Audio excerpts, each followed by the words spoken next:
Welcome back to episode 5 of Grand Old Team. You're tuned into the Celtic Way. It's the Grand Old Team episode 5, unsung or stroke cult heroes who played for Celtic. And you're joined by Tony Haggerty at Haggerty10 on the Twitter handle, and the wonderful Kevin McKenna, the hinge and bracket, the Statler Waldorf, the little and large, whatever you want to call us, Bern, Morecambe and Unwise, something like that. But whatever duo you think we are here. Kevin, how are you? I'm good. I'm sort of trying to keep my mind away from speculating about transfers, and that's for another time. But no, I'm good.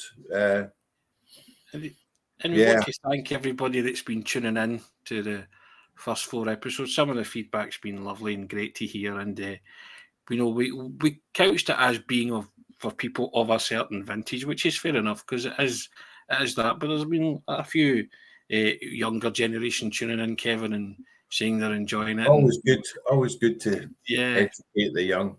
Delving into their history, if you know your history. A few comments from people like that, but lots of people who just kind of like reminiscing like myself, and it's been triggering a lot of memories and jarring memories. So that's what it's for, and that's why we decided to do it. And plus, me and Kevin just are a pair of anoraks and just like to talk Celtic at any given moment of the day. So, as we say, the episode 5, Grand Old Team, unsung stroke / cult heroes who played for Celtic. So I'm going to give Kevin the floor, and he can kick us off with whoever his first one is. But he did say to me off air that it's going to be a surprise. So on you go, sir. Take it away. So the reason why Tony and me chose this as a topic is because, quite simply, where you get a few Celtic people together, it always comes up. There's always somebody mentions a name and says, "Oh, I thought he was brilliant," and somebody else goes, "Don't know, but meh," And then, I've seen people fall out. One of the names on the list, which I'll mention a bit later, that I saw 2 friends falling out over this in a pub, was Georgios Samaras. And it was just, we all just stood back, right? And, both of them were known to us, and one was like, loved Big Gio, and the other one was like, I hate it. My head's in my hands whenever he's in the team. I loved him, by the way. So that was the kind of main impetus. And I'll try and my list, which I think is shorter than Tony's. I'm starting off with Neil Lennon. Wow. And I'm saying Neil Lennon. I mean, to me, he's a hero, right? End of.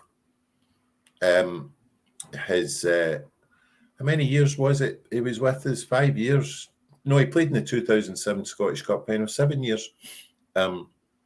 He was one of our outstanding players. The reason why I've got him down as unsung is simply because I would say of the last 20 or 30 Celtic supporters over, the last year or so that I've spoken to, there's still, I would say it's maybe 60-40 in favour of him being one of the greats. Now, okay, nobody's going to dispute that he was good for us or that, he was effective. But I want to raise him to the status of superstar. And I don't think he gets that credit. And again, I think Celtic fans, for all their suspicion of the mainstream media and the broadcast media in particular, they don't half allow themselves to have their personal agendas set by the same media that they claim to revile. I mentioned one last week, which was Aidan McGeady. All of a sudden, this daft phrase entered the lexicon that they didn't have an end product.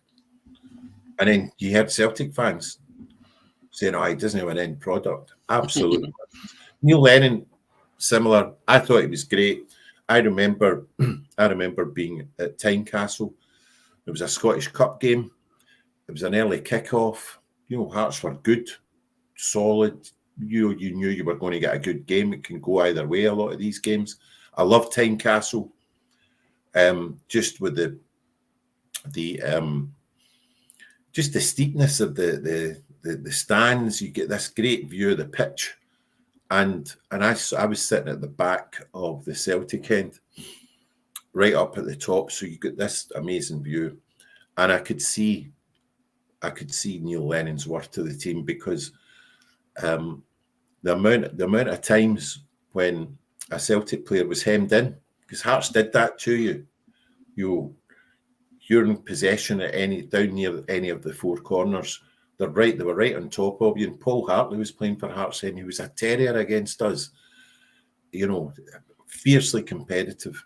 And I began to notice this, that every time a Celtic player was hemmed in or near the touchline or in a kind of difficult situation, Neil Lennon's the cavalry. It's Neil Lennon, whether it's the flag at our own end or whether it's the flag at the other end. Lennon was there, providing the outball, just providing an option to an under pressure teammate. Give it to me.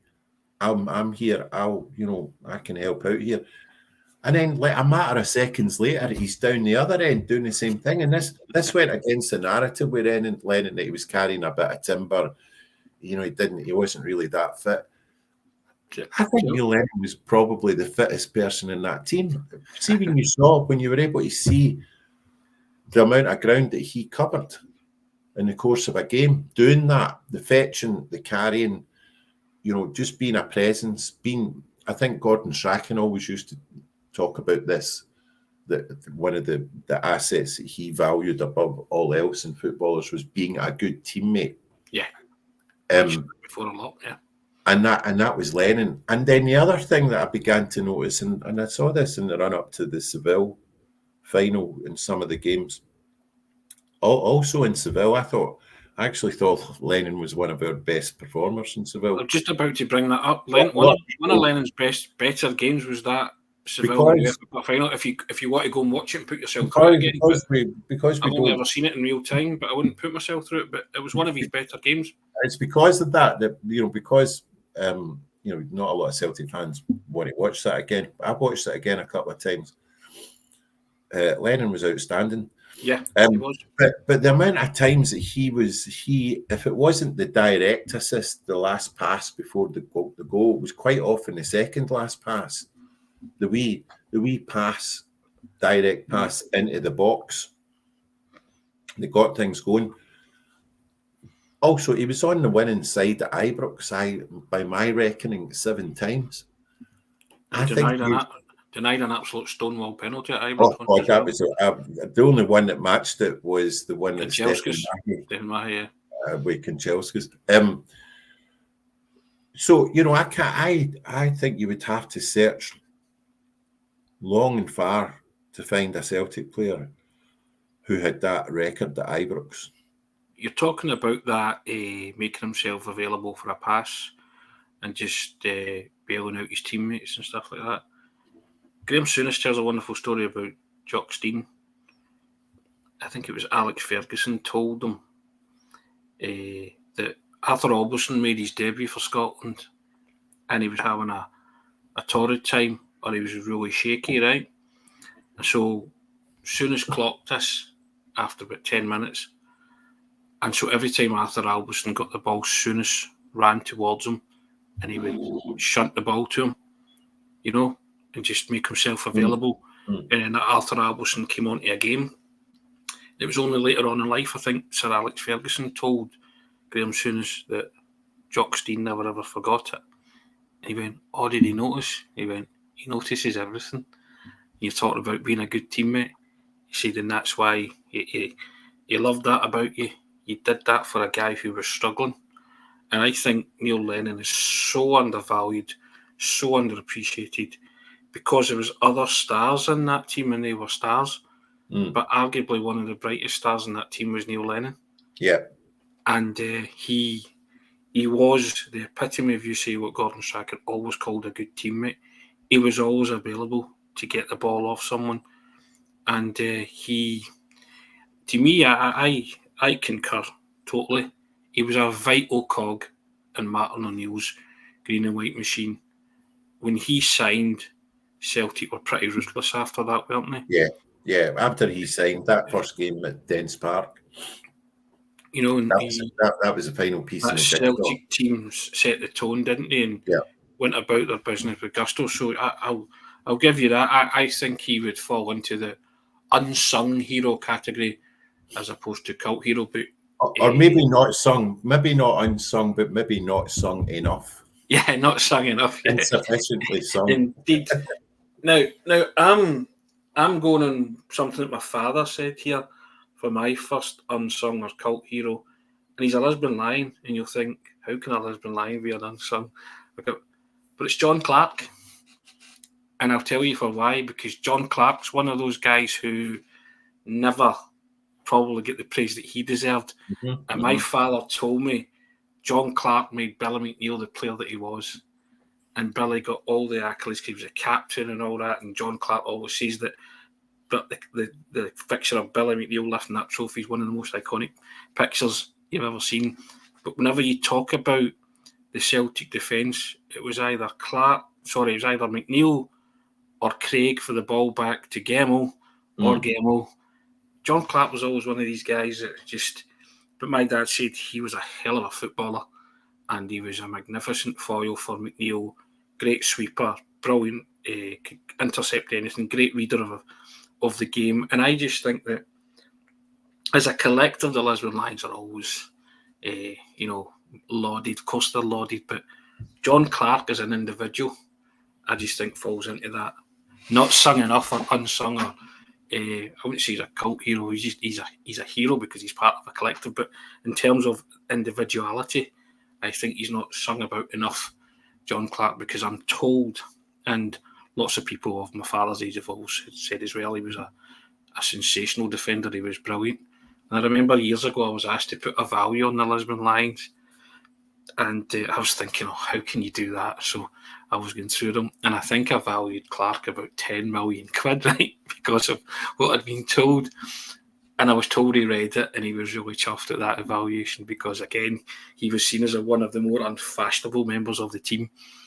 And so I just think that someone like that, falls into my unsung category because he was quite happy to let others. And when you ever speak to John Clark, he's the most humble man in the world, and he's achieved the greatest thing ever in the history of the Celtic Football Club, and he's just a great guy. And I'm also delighted that Celtic have all that.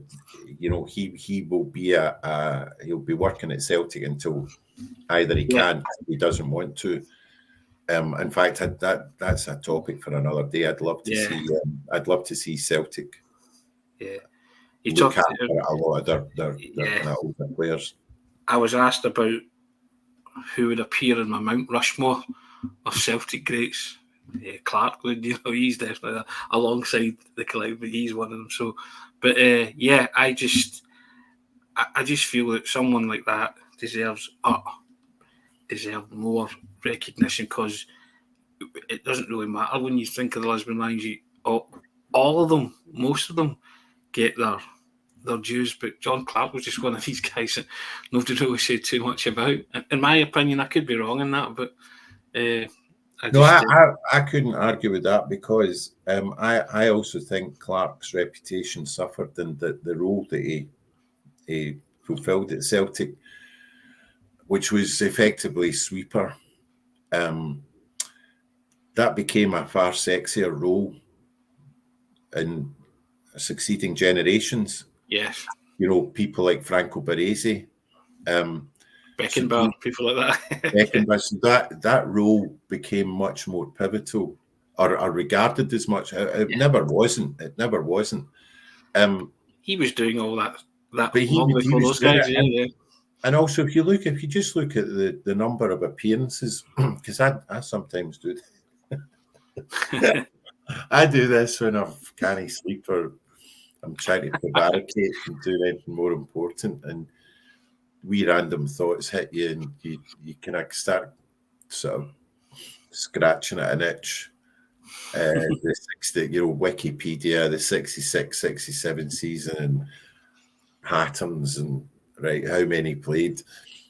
And Clark, and I know those kind of like the 2 years before it, just look at the amount of appearances he made, and the fact that he appeared in all the big games. Yeah. And so it just immediately says Jock Stein trusted him and his teammates trusted him. And it was one of those kind of like Celtic's defence. I'm not saying it gets overlooked, but it probably doesn't get the credit it deserves generally because of our attacking prowess. Yes. At that time, there was this kind of assumption that because Celtic were beasts at attacking, that it was easy for the defenders. I will tell that to them when playing against a very good Rangers team or playing in all the European teams and even games against like Aberdeen and Hibs, even in, you know what I'm saying? Yeah, of course. Good. I'll rattle through some of the names. Sure, right, on you go. I mean, we might not be able to give as much time to them all as I did to Lennon, but you've got. So I've mentioned Joe Craig. Joe Craig, yeah. Andy Payton. Andy Payton, yes. Mm-hmm.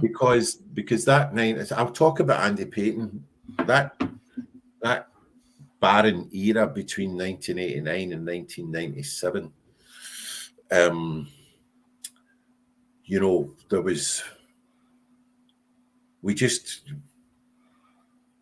just accepted that we weren't going to win the cup. We weren't going to win much for a few years. And even when Fergus came in, Fergus said he was more or less his primary responsibility was making sure there still would be a Celtic in 10 years, and that trumped whether Rangers beat our 9 in a row. Luckily, it never came to that. And I remember, we had some great players, like, obviously Paul McStay, John Collins, were great for us during that period. Jerry Creaney, actually, you know what? Jerry Creaney should be in there. I'm mentally adding Jerry Creaney to the list as we're discussing this. Mm-hmm. But Andy Payton, Payton was great for us. What a solid wee striker he was. He was just a trooper. The wrong era, wasn't he, Andy Payton? He was a plunderer of goals who would have scored a barrel load in a better era. I loved watching him. Right, no matter how badly we were playing or how unlucky we were, this wee guy just rolled his sleeves up and just got stuck in. Wired in. There was nothing he wouldn't change. He was as brave as a lion, because there wasn't much of him, but you saw him close up and he was, I think it was Barnsley he was from. He's a massive hero in Barnsley. But he looked like somebody, this guy's done shifts down the mines, you can't knock him about. He got some decent goals. His attitude was first class. Yeah. And Joe Craig as well. I can't help but have that Ibrox goal that Joe Craig scored. Oh yeah, where he spun around. 76. Just Kenny Dalglish fed him. Roy Aitken, wasn't it? For that alone, it's just like and he's kind of jump in celebration with his arms outstretched, and it's on such moments you carve an indelible mark in the hearts and minds of Celtic supporters, and you become, a hero of sorts, whether it be an unsung one or a cult one, But Joe Craig, we mentioned him last week as well, Guy and Malice, Graham Sinclair, for marking Cruyff out of the game and getting his nose smashed up. £100,000 signing from Dumbarton. And then, bringing it a wee bit more up to date as well. Because he wasn't part of the Three Amigos, but I loved Andy Tom as a footballer. Andy Tom? I thought Andy Tom was a sensational footballer. He was a thoroughbred. Another one who didn't get the accolades he deserved because technically he had everything. and I've never seen a ball hit with such ferocity that it was still going like a bullet in slow motion. That goal at Ibrox. In the goal at Ibrox, and he is beating Andy Gorham all lines up, and it's the same game that Andy Gorham makes an unbelievable save from Pierre Van Hooydonk, probably the best save I've ever seen from a Rangers goalkeeper against a Celtic attacker. When you think, and I mean, an incredible game, but I remember talking to, I think it was Van Hooydonk that I did a big interview for, and he said to me, out of the four of them, Cadet, Van Hooydonk, Di Canio, and Andy Tom, he said Andy Tom was arguably the best player technically out of them all. I don't argue with that, because I loved Andy Tom. And another one who I'd have loved to have seen him in a far better and far more competitive Celtic team. I was a cracking player. I remember those 2 goals against Dundee United in the last few minutes in the cup. Yes. And in fact, Celtic Park was still to be fully completed, I think. Yeah. But see, when the second goal went in, I mean, given that, no disrespect to Dundee United, but it's Dundee United and it's the quarter-final, it's absolute bedlam. Absolute bedlam. Yeah. When that second goal went in. and I said that it's moments like that you remember fondly. And I loved him. I thought he was a terrific footballer, and a real technician, shall we say? It's a great because it was only a 2-syllable name. It fitted easily into a chorus. Andy Tom, Andy Tom, Andy Tom. He puts it down, and Angels set. Andy Tom. And then obviously you could say that one of his strike partners or attacking partners, Di Canio, was one of the ultimate cult heroes at Celtic, spent a season at Celtic, and everybody knows what happened with Di Canio, the Golden Boots goal at Pittodrie, and the Sky interview where he says at the end of it, "God New Year." You're just like, moments like that were special for Celtic, and I include Di Canio in that as well, as in terms of a cult hero. But again, like the only excuse line that I've often quoted, he came, he saw, he went away again. He's just like kind of blazed a trail brightly and then left, So, but yeah, it's your own personal definition of unsung and cult heroes, isn't it? I mean, Harold Brackback fits into that, doesn't he? Does he? I think he's a cult hero. He is for that one goal. Correct. So that makes him a killer cult. Right, okay. Because he missed a lot of sitters, but didn't miss when it mattered. You know what I mean? So that's the thing. True. I just remember one season in particular. I mean, the poor guy. It was his first season. We were expecting great things from him because,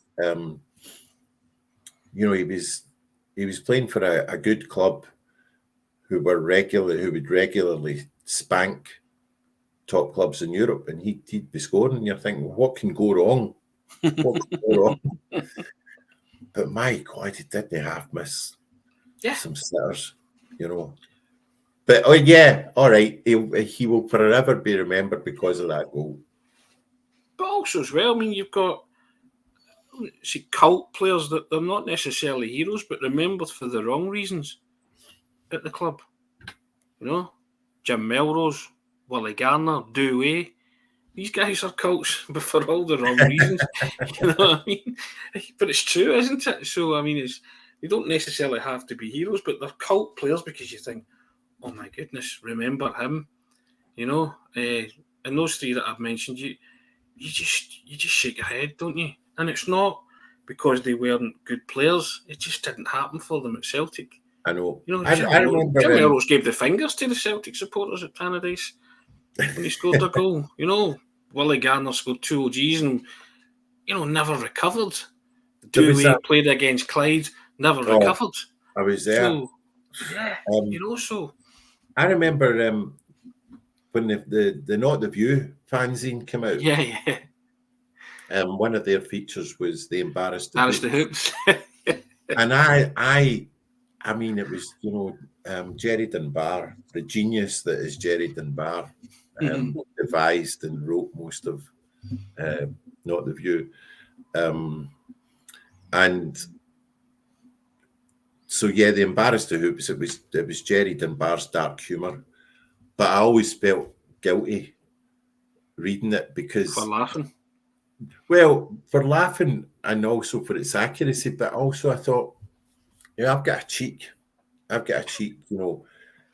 What I wouldn't have done to have played one game for Celtic. And embarrassed. It was a catchy heading, but I wouldn't know. No Celtic player is capable of embarrassing. No, and that's the thing. I'll never be embarrassed by a Celtic player, no matter how bad, or how much it didn't work out for them. They've done something you and I can only dream of. Correct. Yeah. I'm always fair about that when we speak on podcasts. I'd never be disparaging towards players or disrespectful that have actually pulled on that jersey and played for the club. Yeah. But I think in hindsight now, the Embarrassed the Hoops is a very strong title for articles. But it was whenever the Not the View came out, it was like a regular feature, wasn't it? Because there was so many players that fell into that category, and it was and another one of my cult heroes, and there's always that great footage of his goal in a losing League Cup final, but it was Big Shuggy at Valson. Oh yeah, he walks into it. He walks in. Yeah. And, and I think he's remembered very fondly at Celtic. Saw his first game. Yeah. 1975, Derby County.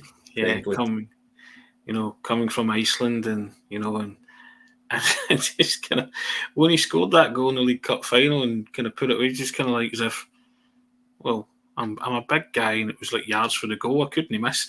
It was that kind of celebration. And but yeah, he's another one who you would say, fits into that cult hero and that kind of that era where maybe somebody like Ronnie Glavin would also fit in there. His name flitted across my brain when I was thinking about some names. Went on to become a real cult icon and hero at Barnsley, but had a great scoring record for Celtic before he left. He was midfielder, scoring midfielder. He was absolutely crucial in us winning a double in 76-77. He scored He scored, I think, more than 20 goals, and he was another guy that had some shot in him. Yeah. And also he became our chief penalty taker, and it settled our nerves because, as I recall, we had gone through some kind of nervous times with our penalty rate, and our still going through it. And suddenly Ronnie Glavin signs from the Jags, and he's taking them, and we're scoring them, and it was like, I couldn't remember. I mean, I was only 14 or 15, but when he stepped up to take a penalty, there wasn't that usual feeling of nervousness. Yeah. Johnny Doyle get into your unsung? Johnny Doyle. Yeah. Well, Johnny Doyle is a cult hero. Yeah. For all sorts of reasons. Unsung, yeah, up to a point. Johnny was in the Peter Grant category. Yep. Big fan, big hearted, gave everything. Maybe didn't play enough consistently, and wasn't able to maybe string together a consistent run of 8, 9, 10 games where it's an 8 or a 9 out of 10. Sure. But there were some iconic games. I mean, I know you talked about I think we both talked about the goal against Real Madrid, but I also remember his display and goals against St Mirren in a Scottish Cup replay at Love Street. But I'll carry on with Johnny. and also taking the referee out at Somerset Park and being sent off for it. I mean, that One footage. of the most ridiculous decision you've ever It seen. was, wasn't it? Jock Stein pushing him back on, and Aye. Johnny just saying, you sent me off type thing, Yeah, I mean, that footage it's funny now looking back, but it's astonishing, isn't it? Utterly astonishing. You could give Johnny Doyle the ball 100 times, I know. He wouldn't be able to do that, And a tragic death as well, Kevin, really sad, and a very popular member of the Celtic dressing room. And that hit a lot of us. Yeah. I assure you, when he died, because he was one of those players that you felt was playing for you personally. Yeah. I'm not saying they're not all, giving it 100%. Yeah. But you got the feeling that he knew what it was like to be us standing in the terrace, and you also got the feeling that if he wasn't playing, he'd be in the jungle with you. Yeah, Johnny Doyle was the guy who you did feel that the manager walked to the jungle and said, anybody want to play for Celtic? And Johnny Doyle shouted the loudest and ran to the front the quickest and went, right, there you go. You know what I mean? And just fulfilled the dream of you and I. And I remember being told about it, and that I was only, I think I'd be 7 or 8 years old at the time, and the kind of enormity of it didn't really register with me, but I knew something bad had happened because my father was quite upset with that, And I guess you move forward and you do find out about it and you get to read up about it, and just tragic, Kevin. Really, really tragic. I'm going to talk about a player that I used to castigate often, to an embarrassing degree, I have to say. And it was in the Gordon Strachan era, and it was Paul Telfer. So I didn't like Paul Telfer.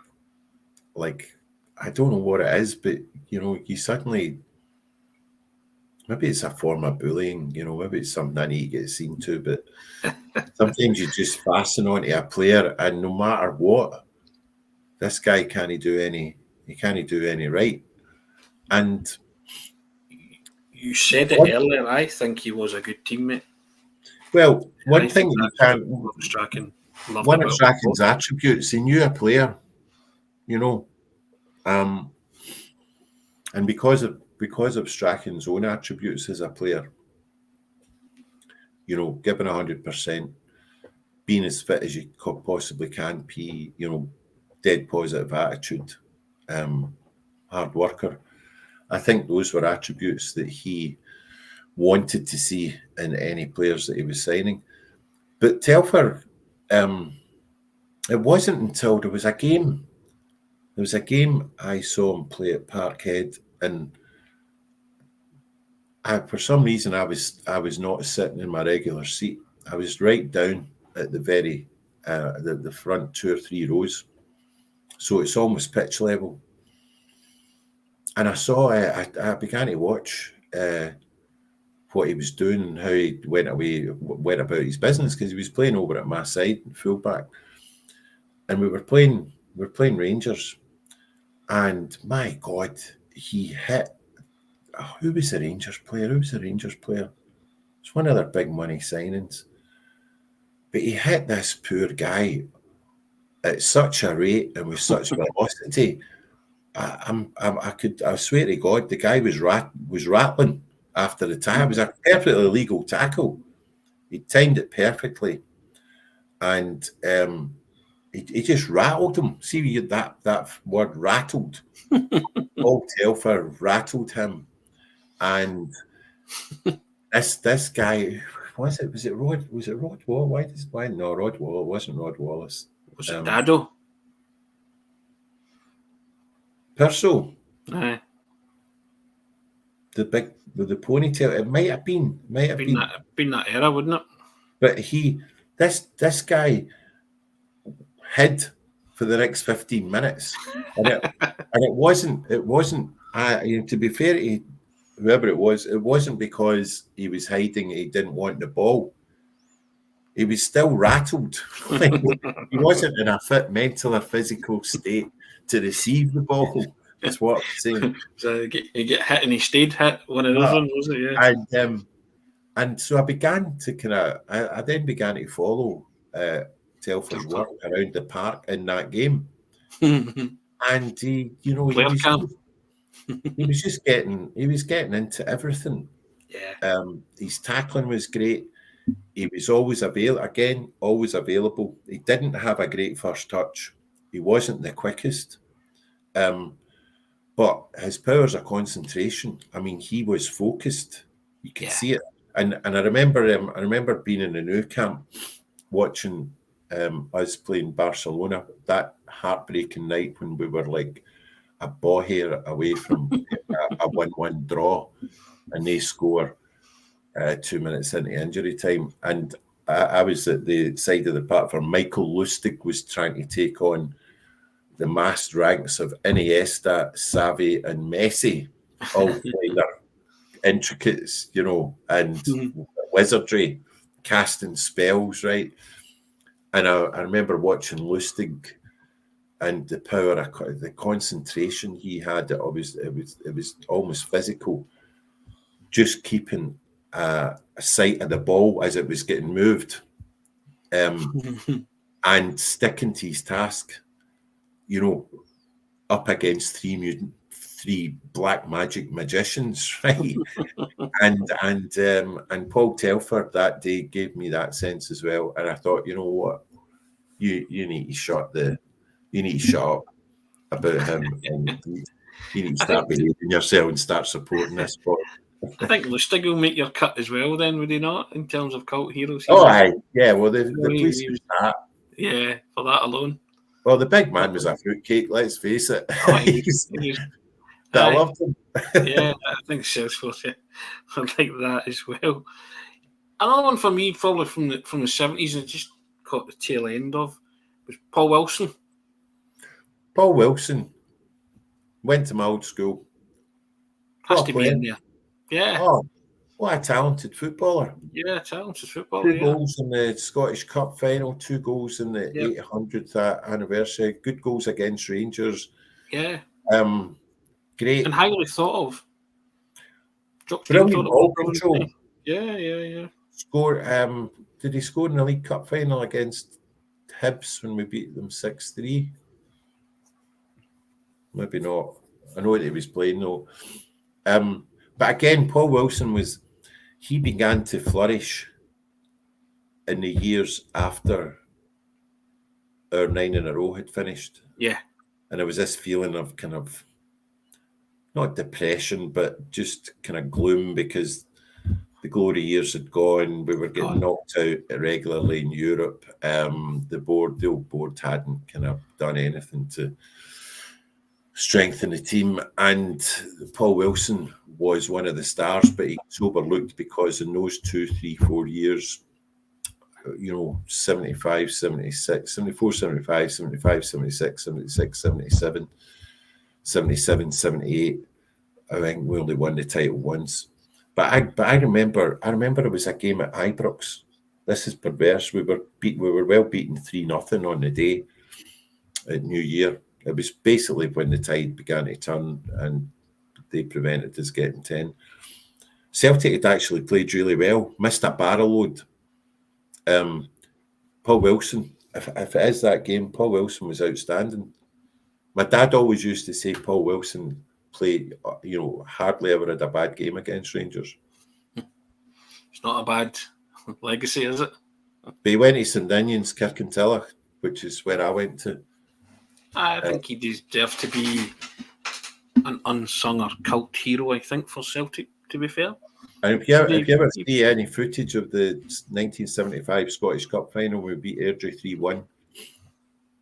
One of his headers in that Cup final was textbook. It was a hang in the Louvre moment.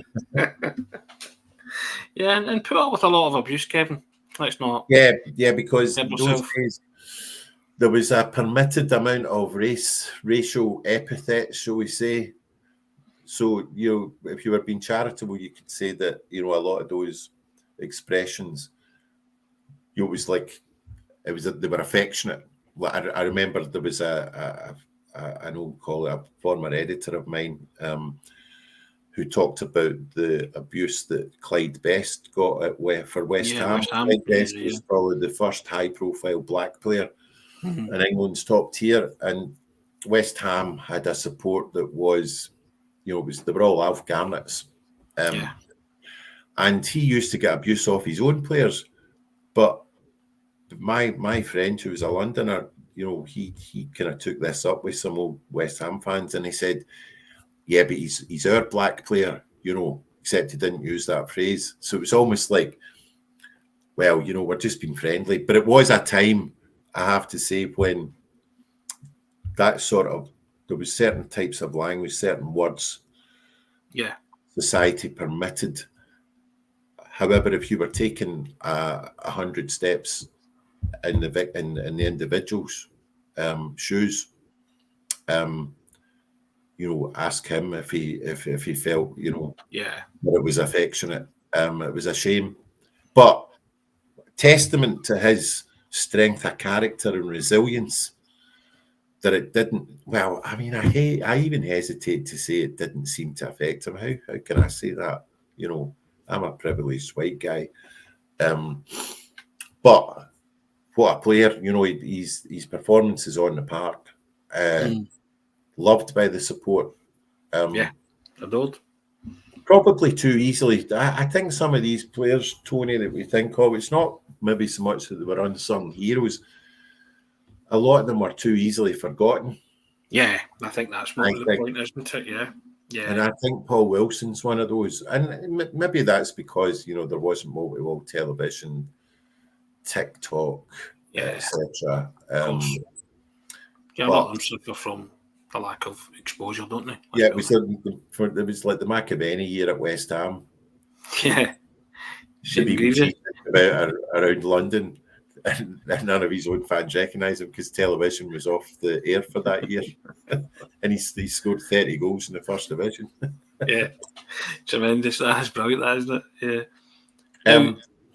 On you go. Sorry, you carry on. You've got more than me. No, a couple of defenders I'm going to throw in here. Bobo and Effie. They're both kind of cult heroes of Celtic. Bobo, very much. Effie, you could argue for, Bobo's going to get you, but I'd never seen anything like Bobo Baldi when Celtic signed Bobo Baldi, and they introduced him to the press court, and you're like, he was man mountain. And there's that great footage at Dunfermline, remember, with the plastic, and John Yorkson speaking, and says he injures more people than the plastic. And I think Bobo gave him that look as if Bobo was going to get him. he kind of looks like as if, all right, I've said the wrong thing here, haven't I? And I just thought, wow, I mean, Bobo terrorised opposition players, and the definition of a cult, because he just played up to that stereotype, because he wasn't the most graceful or greatest of defenders, but he got there. He got the job done. I know he did. Yeah, and it was part of that great kind of three centre back set Martin O'Neill played with O'Hara and Mialbi, and you just felt as safe as houses with them. Yeah, you did. Even when Bobo was doing stupid stuff, and people blame him for being sent off in the UEFA Cup final. I don't blame him. Celtic were just up against a better team, and he ended up. But perversely, I thought that had Celtic got to penalties, Rab Douglas would have saved one or two, and they might have triumphed. But I'd be blaming Rab Douglas more than Bobo. But I blame Rab Douglas for the concession of the last goal. Yeah, but I mean, I love Big Bobo. He just was no nonsense. Exactly what it says in the tin. He was a big stopper. He stopped people from playing. He wasn't treated well at the end by Gordon Strachan, it has to be said. Yeah, it was sad, that, wasn't it? Or Peter Lowell. But that, it delivered as one of the great latter day anecdotes about a Celtic player when allegedly Peter Lawwell's tearing his hair out, asking, wondering why Bobo Baldi's not going to get himself off the wage bill. Well, there's one big reason why, which is he's willing to play. Gordon Strachan won't play him, and in the meantime, he's on 30 grand a week. It's not his fault. And allegedly, I mean, a lot of people have heard this, but it bears repeating. So allegedly, Peter Lawwell kind of draws himself up to his full height and says, "I'm the chief executive of Celtic Football Club. This is who you're speaking to." Well, I'm the chief executive of Bobo Baldi. You're not arguing with that, are you? It's a great line. I still want that to be true. To have been I also want it to be true. Yeah. And Effie Ambrose I just threw in there because he became he's another one that became kind of ridiculed at the end with Effie Ambrose Ballon d'Or.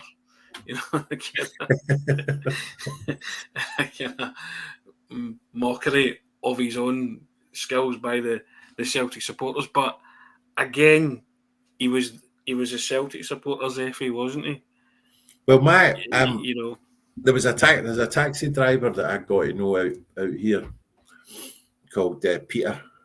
Peter does some jobs for Celtic. He does a few of the players. Gets them here and there. He's always available. And Effie was one of Peter's customers, and Peter worshipped Effie, and he would furnish me with anecdotes about his wit and wisdom when he was in the cab, and I thought, I like this guy. This guy's a character and a bit of a prince.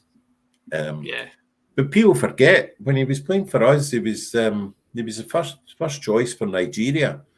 Yeah.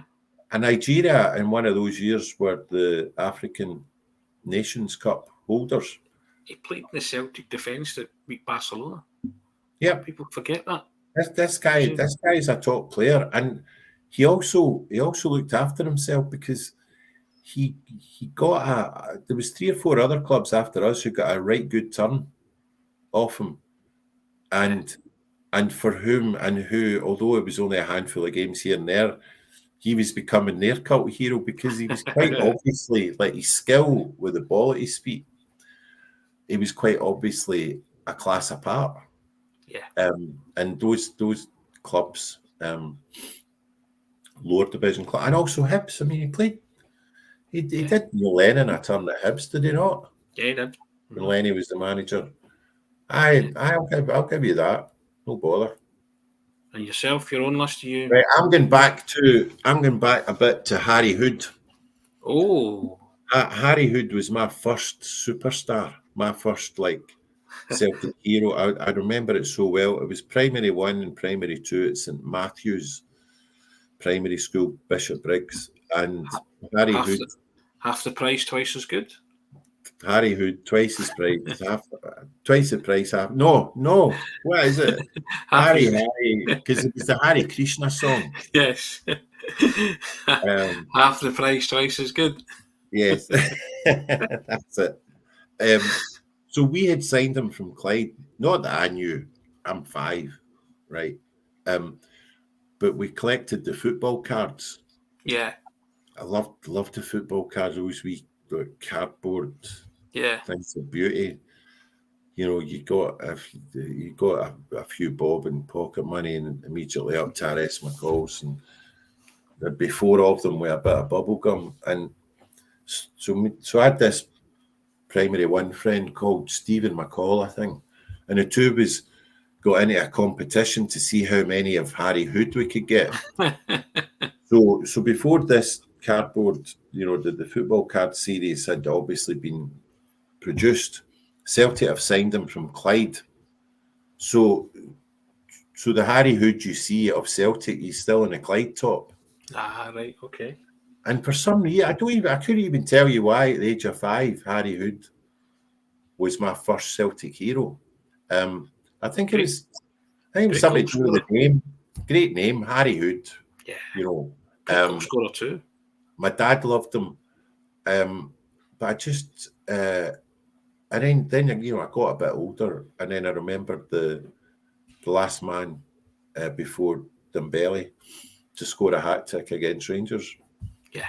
League Cup semi-final, 1973. Yeah. We beat them 3-1. Harry Hood scores all three. I get allowed up late to watch it, and he could have had a fourth. In fact, he did get a fourth, which was mysteriously ruled out.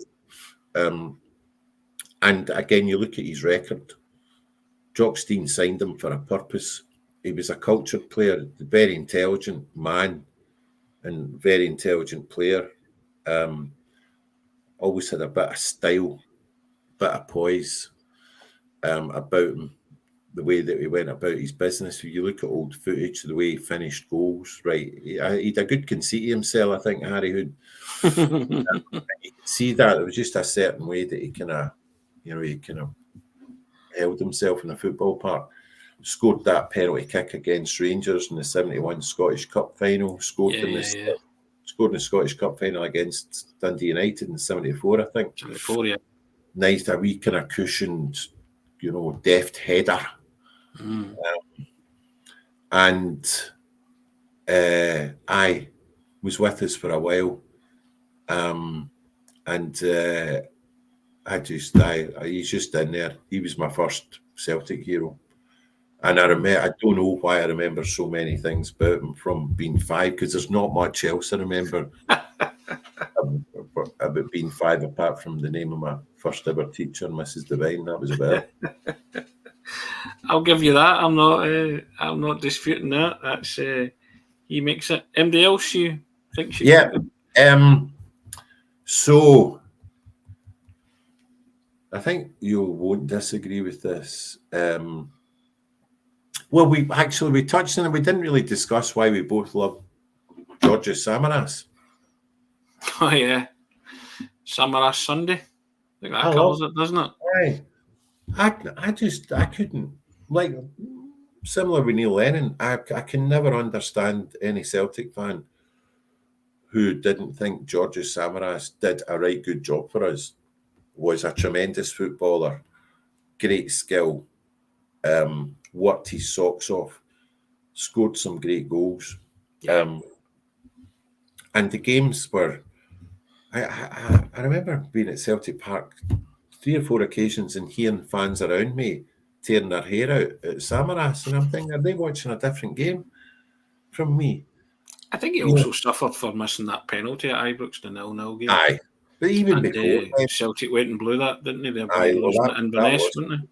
Well, I mean, okay, if he'd scored, we won the title. But actually, if we even just got a draw, I think, at Inverness. Yeah, if we got a draw at Inverness, we won it. But we were spanked 3-1 or something. So 3-2, I think, wasn't it? It was our fault, you know. Yeah. No, but lots of people had a downer on him because of that, you know. I mean, he scores those 2 goals at Ibrox. He scored the goal against Moscow Dynamo away from home. Yeah. Scored against Spartak Moscow, which was our first ever away victory in the Champions League. Yeah.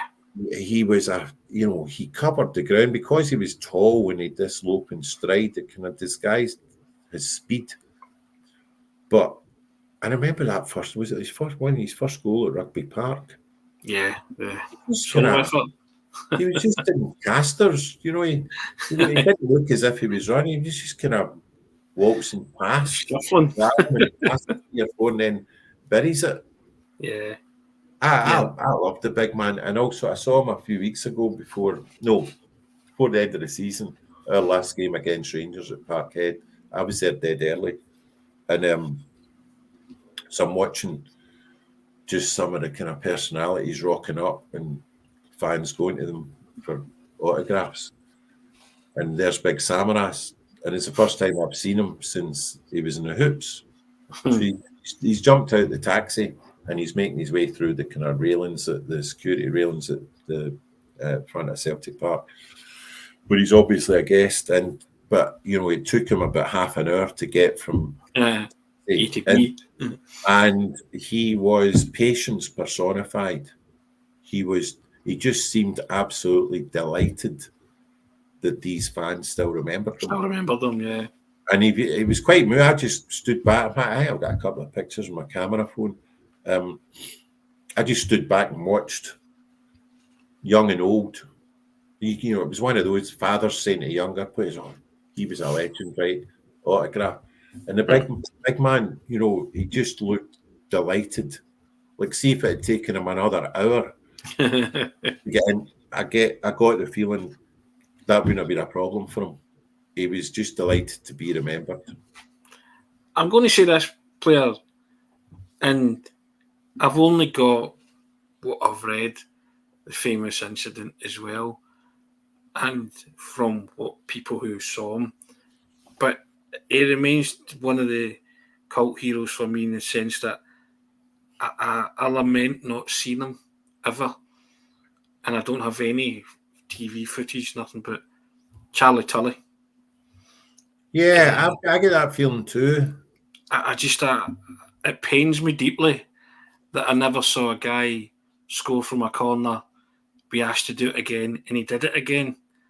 Things like that would have, as a kid, I would have he would have been one of my, idols. And I remember speaking to Archie McPherson about him. You'll know Archie as well. And see, when Archie was talking, that I was nearly crying. I got very emotional when Archie spoke about him because I phoned Archie up and I said, "Look, I'm going to try and pick your brain here, but I don't know if you saw him." I was like, "Charlie Tully and Tony, I've seen them all." the way he goes, and off he goes. And I was just sitting listening to this legend talking about another legend, and I was getting really teary and emotional, and I thought, there are players in Celtic's history that you wish you'd have seen in the flesh, and Charlie Tully for me falls into that category, and he's a cult hero for just that moment alone that's I read about in folklore, but there's no footage of it, and people talk about him that he was a wonderful player and a maverick and all that kind of thing, and I just think, I would have kind of migrated towards that Celtic player. I would have wanted his cardboard card if there were ever such a thing around then. But I just think he makes my cut. He might not make other people's cut, but only because one of my favourite ever Celtic books is simply called Celtic, and it was written by Sir Robert Kelly, the former old chairman, and it was written around about 1970. So this book by Robert Kelly got a lot of criticism in the press because several of them felt it was too bitter, like it dwelt on controversies in which Celtic had been harshly treated. Whereas I remember I gobbled it up when I was about 8 or 9, cover to cover, and so maybe that's why. Maybe that's why my paranoia gets fed, right? When I was 8 or 9. So he talks about, like, the first ever chapter in this book is called "The First Disallowed Goal," because old Sir Robert was around then, right? And then there was the flag dispute when Glasgow City Council and Hibernian of all clubs try to prevent us flying the tricolour. There was a chapter about how unfairly Jim Callaghan, a referee, had been treated for not sending off John Hughes when he should have. But there was also a chapter called the Cox-Tully Affair. So it involved Charlie Tully and a Rangers legend called Sammy Cox. And I led, the way it went was that Charlie Tully had been kicked, badly fouled, may or may not have retaliated. Not only did he get sent off, but the ban that he subsequently received was just overly punitive. Draconian. But the way that Sir Robert Kelly described Charlie Tully was very human and very warm. And Robert Kelly had this reputation for being a very harsh disciplinarian who was very jealous of Celtic's reputation. But the way he described Charlie Tully was like a father speaking about his favourite but wayward son. And that's the way that my dad and a lot of my older relatives spoke about Charlie Tully. Yeah, amazing, genius. Not unlike some of the players in the 1990s, played at a time when Celtic had a fairly barren run, but the way my dad said was that he made it worthwhile. Right, he was, through all the pain and suffering of those years, you would go along to watch Charlie Tully. Celtic might not be playing great, but you knew that Charlie Tully would do something for you. Makes my cut then.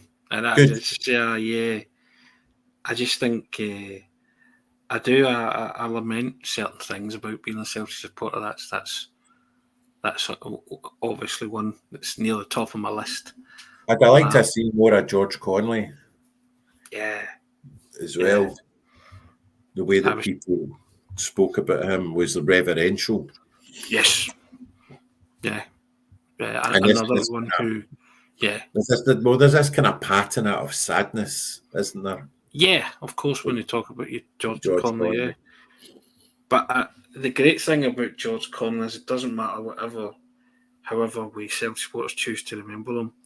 There's that wonderful footage of him just strolling with the ball in the net in the 69 Cup final. 69 Cup final. And you just, in that big toothless grin, and you just say to yourself, you know what? What a moment. It was a 3-0 trophy.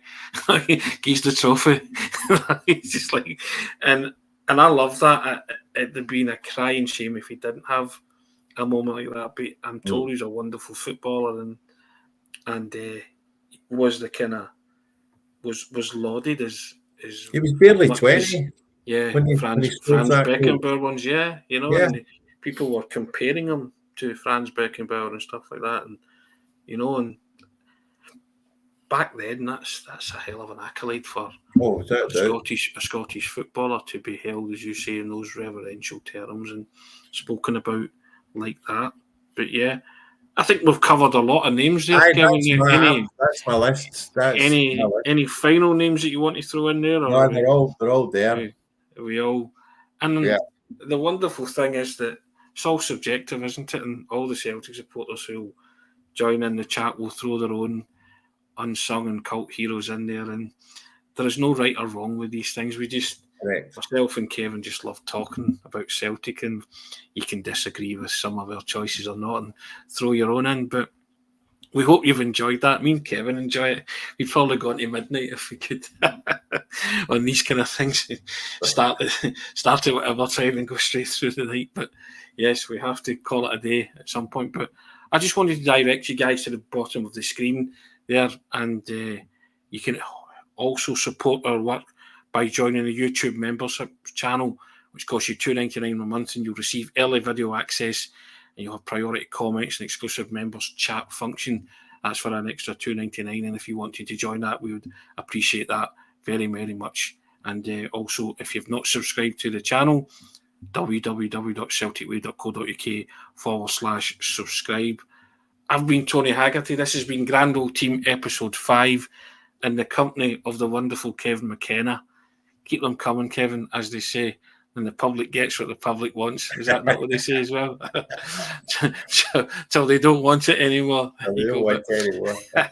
Thank you so much for your company again. And we'll see you all soon. Yeah. We'll see you all soon, guys, again on the Grand Old Team. Take care. God bless all.